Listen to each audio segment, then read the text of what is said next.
Hello, this message is for Libra. I am back and I'm doing some Thoth readings for the new year. So, Happy New Year.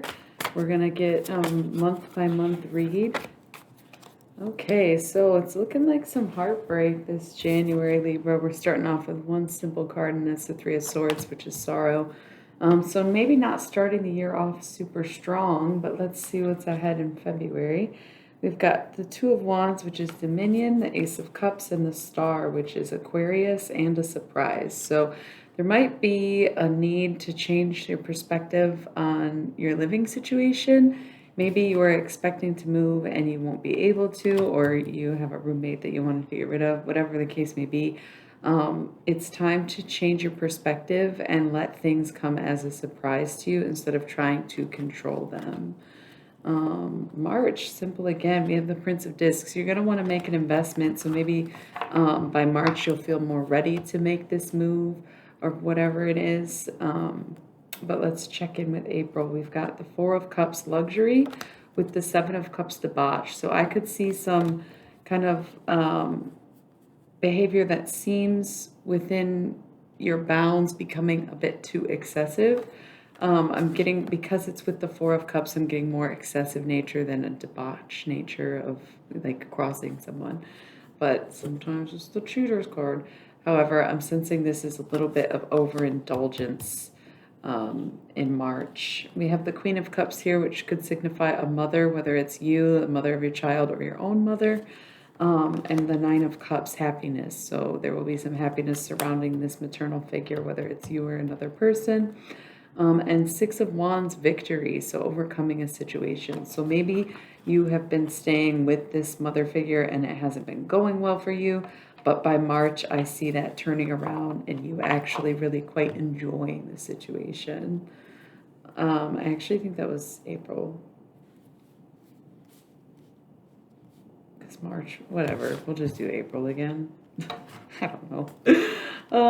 We have the Ten of Cups, yeah, so that goes well with the Nine of Cups, satiety, having it all. Two of Swords, truce, coming to terms with what you cannot control. Three of Wands, virtue, staying true to the self and your own moral code. Five of Wands, things getting a little boring, emotionally stagnant. And the Queen of Swords, getting ready to take action, making cuts where they need to be made. Now let's look at May. We've got the Wheel of Fortune, so things turning in your favor. We've got the Ace of Wands, getting a handle on those emotions. We have the Princess of Discs, so that investment that you wanted to make, the May would be a good time to make it. The Magus, sometimes you gotta fake it so you make it. Sometimes you gotta just pretend like you have it when you are trying to get it. Knight of Cups, paternal figure. Could be you are a father or dealing with a father figure or your own father, but we do have some stability. So it could be that father figure in your life, whether it's you or another person, is maybe taking on a third stream of income or really just stabilizing financially. Let's look at June. We have the Four of Wands, completion, a cycle coming to an end. We have the Six of Discs, success, really being seated at the table and bearing the fruits of your labor. We have the Eight of Wands, a reminder to move with your emotions and act upon your feelings. We have the Six of Cups, pleasure, a yonic pleasure, so maybe that divine femme in your life, considering air being masculine. It could be a counterpart of yours that is seeking pleasure, that you're giving pleasure to. And the Ten of Discs, wealth, so money looking up by June.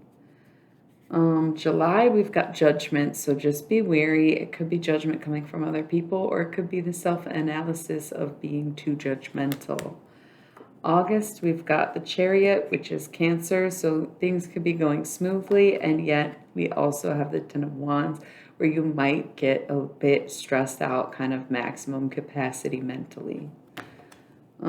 September, whoa, I didn't mean to pick up so many cards, but faith be fate.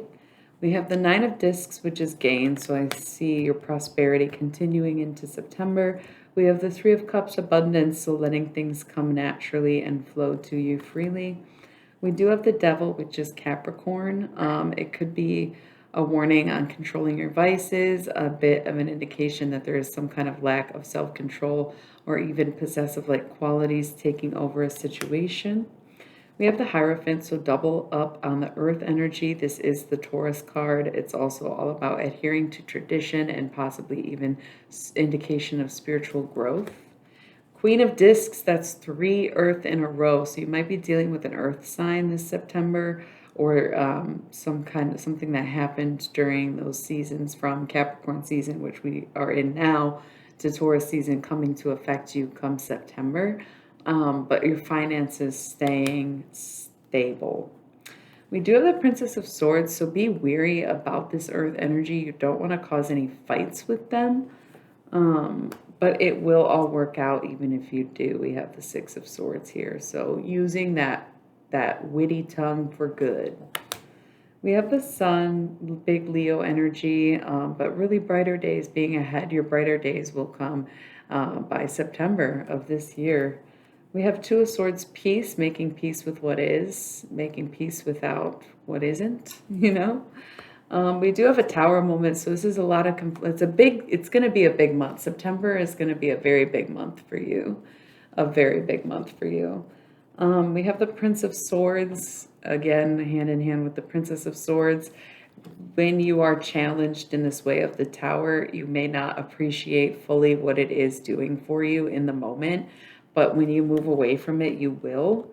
Going from the Prince of Swords to the Knight of Wands, I think you will quickly find what you need to get out of the situation, and you will just as soon move towards your goals and dreams once again.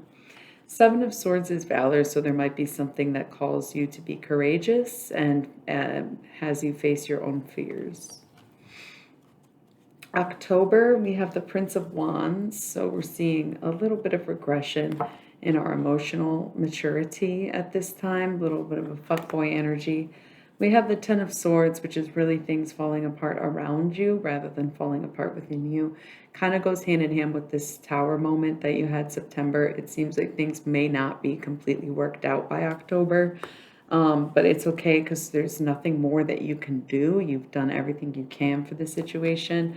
But because things are falling apart around you, it might affect your finances a bit negatively. So just be prepared for October to be a dip in your finances. November, we have the Queen of Wands, so we're getting back up top when it comes to handling our emotions, being seated at the throne in a position of power and empowerment in general. Lots of emotional growth here. And the Knight of Discs, seeing you make up for those losses of October and November. And December, we see the Two of Discs, some change coming in for you just right in the nick of time at the end of the year. So however you end the year this year is not how you're going to start the year next year. We'll just leave it at that, Libra. So Four of Cups, enjoy while you can, what you can. Enjoy what you can while you can, and just be prepared for an incredible, if not tough or dangerous journey ahead. So once again, Happy New Year. Like, share, subscribe to the channel if you like what I do, because you know I like you. In fact, I love you. Thanks for tuning in. Catch me on Twitch when I'm not on here, and I will see you at the next one, Libra.